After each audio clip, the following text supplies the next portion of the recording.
Em nosso estudo de hoje, lição 17 do livro Indulgência, tem por título Pensamento Cristão. O mundo é a materialização do pensamento divino e a natureza é o trono da sabedoria sem palavras em que as leis do Senhor se manifestam. Nós, criaturas do Eterno Pai, filhos da sua inteligência e do seu amor, somos igualmente co-criadores do princípio inalienável da herança e por isso mesmo o pensamento que alimentamos é a força viva e aglutinante a modelar-nos o destino.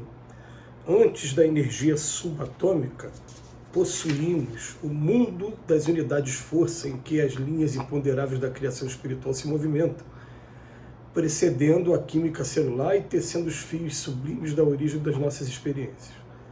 Até agora, considerando a atualidade do cristianismo, embora os quase 20 séculos que lhe assinalam berço, pensávamos em termos de violência na disputa dos bens transitórios da nossa temporária residência na Terra. Até hoje cultuamos o poder da astúcia, categorizando por exaltação do raciocínio e entronizamos a crueldade prestigiada de louros, interpretando os triunfos sanguinolentos do mundo à conta de inarredável soberania. Jesus, porém, veio renovar-nos a vida mental, oferecendo-nos o verdadeiro caminho de ascensão à imortalidade redentora. Auxilia quem te persegue, ora por aqueles que te caluniam, dá sem esperar retribuição, perdoa 70 vezes 7 vezes. A quem te pedir a capa, oferece também a túnica, segue 2000 passos com o irmão que te roga a caminhada de 1000. A mensagem do Evangelho não é apenas o alicerce da religião universal do amor, mas também a base da ciência e da filosofia, suscetíveis de realizar-nos o soerguimento às esferas superiores. Se procuras a luz para que te afastes da sombra, levanta-te do vale em que as ideias se descristalizam no círculo vicioso das concepções retardadas que nos encarceram a alma nas grades de perigosas ilusões. Façamos de nossa indagação cultural serviço incessante no bem, conduzamos o experimento científico na senda do aperfeiçoamento que nos cabe atingir e elegendo no pensamento do Cristo o centro de nossa vida interior, estejamos convencidos de que construiremos adequado caminho no espaço e no tempo para alcançarmos, enfim, a alegria imperecível a que o Senhor nos destina em plena imortalidade. Emmanuel vem chamar a nossa atenção, no primeiro momento, para o que é o pensamento. E vamos colocar que o pensamento é um dos atributos do espírito. A gente não tem a trindade que a doutrina espírita apresenta para a gente, Deus, espírito e matéria. Pensamento é atributo do espírito, não é matéria. Embora o nosso pensamento se materialize, ele se plasme, como dizem os espíritos, de maneira que qualquer espírito consegue ver o nosso pensamento, seja ele espírito superior ou espírito inferior. Então, olha só que coisa interessante, né? Ele plasma, ele vira uma espécie de matéria. E o Emmanuel vem falar para a gente, olha, vai ter um dia que a gente vai conseguir entender melhor, estudar melhor isso. Ele fala, antes da energia subatômica, nós possuímos um mundo das unidades forças, em que as linhas imponderáveis da criação espiritual se movimentam, precedendo a química celular. O que ele está querendo dizer para a gente? Que, na verdade, toda a manipulação da matéria ela é feita por esses princípios espirituais. Um deles é o pensamento, que é o atributo do espírito. Ele traz uma informação científica no primeiro momento, já para ir despertando na gente aos poucos essa vontade de aprofundar. Hoje, a gente pode dizer que a física quântica está tendo uma preocupação disso, já descobriu os multiversos, está descobrindo outros elementos, está descobrindo um monte de coisa e vai chegar nesse ponto aqui do estudo do pensamento também. Mas o Emmanuel começa falando sobre isso para depois dizer para a gente, olha, que até agora, desde que o espírito foi criado, até essa etapa evolutiva que a gente vive, quase 20 séculos depois do Cristo estar aqui na Terra, a gente continua ainda pensando em violência, disputa de bens transitórios. Ele até fala, pensávamos, mas até hoje, depois ele falou, até hoje cultuamos o poder da astúcia, Quer dizer, o que acontece? Categorizando como que eu tenho mais raciocínio, eu quero dominar mais as pessoas e buscar os privilégios para mim, que é uma crueldade prestigiada de Lourdes, até hoje.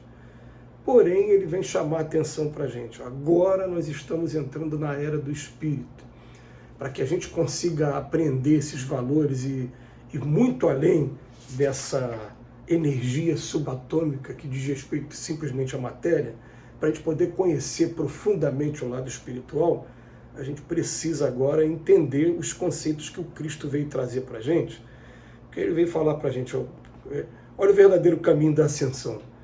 Auxilia a quem te persegue, ora por aqueles que te caluniam, dá sem esperar retribuição, perdoa 70 vezes 7. Aquele que pediu a capa da túnica também, e caminha 2.000 com aquele que pediu 1.000 passos. O que ele está querendo dizer para a gente, o Emmanuel, com essa lição? Gente, quando a gente começa a ver que até hoje Jesus é considerado por muitos apenas um curandeiro, um mestre que no momento que eu estiver passando por crise, dor, eu peço ajuda e quando ele me alivia, eu volto à minha vida normal fazendo tudo. Tem muita gente que ainda vê Jesus como esse curandeiro, né?